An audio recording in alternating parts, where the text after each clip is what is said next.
Hey, Chris Bayless here from the Sponsorship Collective.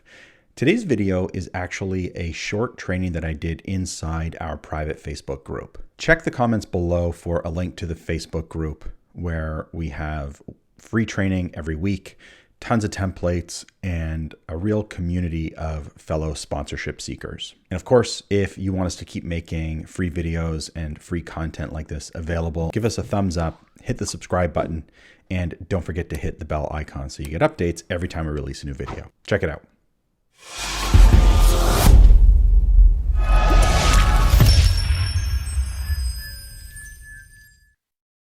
Hey everybody, let's talk the sponsorship proposal. Everybody's favorite topic. Let me just make sure we're streaming live here. Misunderstood and overestimated tool in the sponsorship world is the proposal, the pitch deck.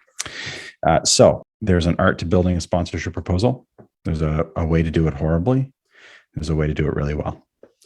I'm going to walk you through how to do it really well. I'm going to go over 3 proposal templates or pitch deck templates. I'm going to try to keep it under 10 minutes. If you want copies of these 3 templates, I want you to post the words that nobody wants to hear, which is just send me a proposal. So in the comments, say, just send me a proposal. And I joke because when you hear this from a prospect, it means no, thank you. So this is not good news when you hear from a prospect. So if you would like a copy of these proposal templates, in the comments below, hit me with a just send me a proposal and show me some love by giving me the thumbs up.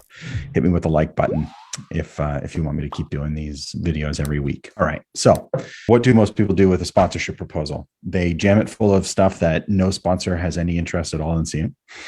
They put a grid, they put pricing. Often they'll put gold, silver, bronze, or they come up with some special clever name instead of gold, silver, bronze. And they send it over to their sponsors, and their sponsors put it in the garbage can. And so the sponsorship proposal and the process that we teach at the Sponsorship Collective is that the proposal comes after discovery. You have the meeting, you agree on next steps, and then you provide a proposal. You can't propose anything until you actually know what the sponsor is trying to achieve. On occasion, a prospect, a potential sponsor will say to you, I don't want to talk to you until you send me a proposal. Not a good sign. And so what we then teach is to send them the business case.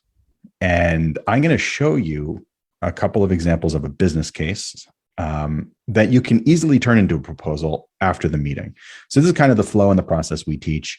We guide our clients through building out a proper business case, a proper pitch deck, and then you use that to customize using the hybrid method that we talk about. So let me go through really. Oh, and before you ask, this is an event proposal. Do you have an example of something that's not an event? Stop thinking of sponsorship as it relates to you. Sponsorship has nothing to do with you and your property. Sponsorship is about audience and access to audience. Whether you have an event, charity, a podcast, a building, has no relevance at all. All that you're trying to present to your prospects is an audience and access to audience. But our property is different. You've already lost the sponsorship game. Your needs are not even secondary. Your sponsor's needs, your audience needs, and maybe your needs come into play. Maybe you're talking to marketers who are trying to get in front of their target audience, and you either have the audience or you don't. Okay, so let's take a look at one of the business cases. I'm going to be jumping around a bit, sharing my screen. Made up business case. It's a sample. It's a design sample, which you are welcome to. If you write, just send me a proposal in the notes below.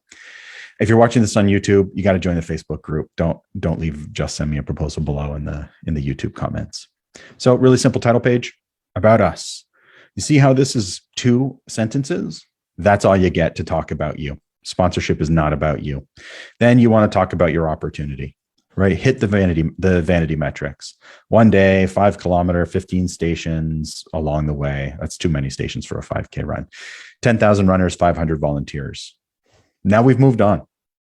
The what you do and the who you are, irrelevant. Now you want to speak the language of a marketer. Are you ready to connect with upper middle class, health conscious families from suburban Ottawa, the most boring city on earth?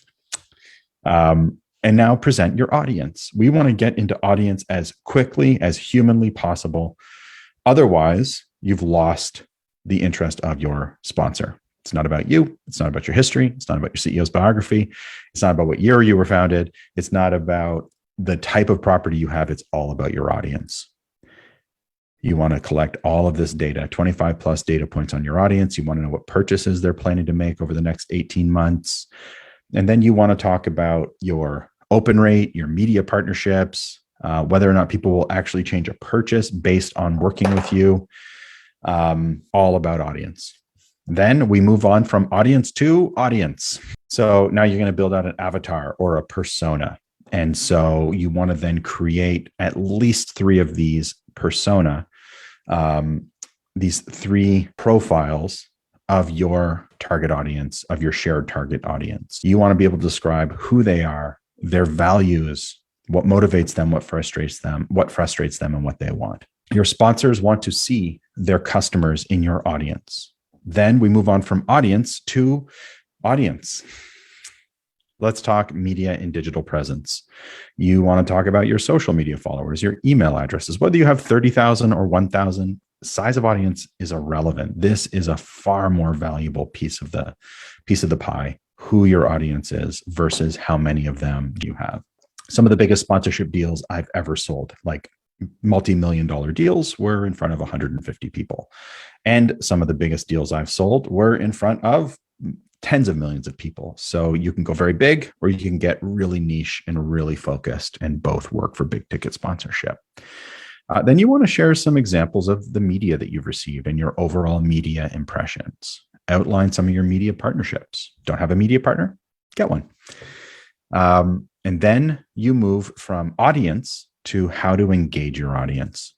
Case studies and activation ideas. No gold, silver, bronze here. Here's an example of a cool test drive activation that would engage your audience. Here's a way that you can help your audience grow their email list, or your sponsor grow their email list. Here's a cool sampling experience where you can give out product. You want to have activation ideas, and you want to have case studies proving that you can actually engage your sponsor to their target market. Logo on this, logo on that, no one cares about. You want to show how you can actually connect sponsors and their target audience. How we work with our partners. Everything we do is custom to your sponsor. So therefore, the only thing you can do is pick up the phone and call me. But what I like to do is keep this common pool of assets. So what people used to do several decades ago, and some sadly still do, they have a nice grid with little check marks or X's saying sponsors at this level get 6 tweets and 4 Facebook posts and 9 logos on 10 signs and 13 e-blasts. There's really no point in doing this. Instead, just have a common pool of assets. All of our sponsors get logos on stuff, e-blasts, and discounted tickets. But what we really want to do is make sure we're delivering ROI and value. So what are we missing? That's for you to decide. No pricing, no list of benefits, just examples and a strong call to action. I can tell you right now, that's not my real phone number, so no need to try to call it. Let's talk about how we can work together. There's me. Even though I'm the CEO, when I'm working in sponsorship sales, I'm wearing the head of corporate partnerships hat. So that's an example of a designed business case that you can use when a sponsor insists on seeing sales material before they'll even talk to you.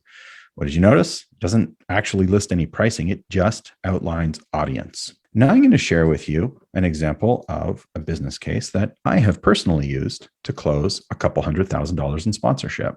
And that would be for our conference. We practice what we preach at the Sponsorship Collective. So here's the partnership conference. And what's the very first thing that we ignore the weird formatting when I converted it to a PDF? Here's about us. But what is the about us? It's actually about our audience. So I can assure you more than 45 people attended. This is just a formatting issue. And so the about us right away is actually about our audience, because we're not selling a conference, we're selling audience. And when we had to go from live to virtual, we didn't lose a single sponsor, because it's about audience, not about the individual. So there's a picture of the event with a quote from a happy participant, since it's all about the audience. And then we describe the level of decision-making authority. This is a business-to-business proposal, so or business case. So it makes sense that we focus on these things. Here's an example of a workshop that we ran with one of our sponsors, Environics. Big shout out to Environics, they're awesome. And another great quote. Here's our digital footprint. Hilborn, who we had a media partnership with, and then you can't actually see it, but this got over 30,000 hits. This quote by Sarah, 15,000 LinkedIn followers, 8,000 Twitter followers. Right, we're explaining who our audience is and who our partners are, and then you can see some sample activations. That's yours truly hanging out in the Keurig Dr. Pepper coffee and networking break. There we are, drinking some coffee.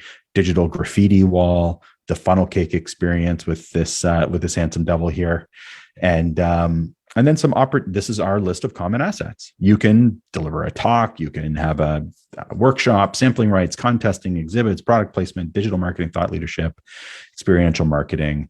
Those are examples of things we could do together. And then here's the common pool of benefits. We're going to put your logos on stuff. We're going to e-blast people because that's what you do in sponsorship.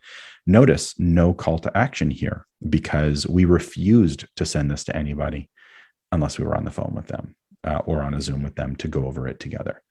So that's another example of a business case that we've used and has been market tested. And then I'm going to share this guy. And so this is just a really, really simple sponsorship proposal outline. So you've got a couple of designed versions with two different audience types, and then a kind of a simplified version of the business case. How to use it. Don't do gold, silver, bronze. Don't send it to someone unless you've spoken to them, right? Put your logo, your tagline, your dates. Breakdown of each paragraph. Audience, audience, audience. When in doubt, default to audience.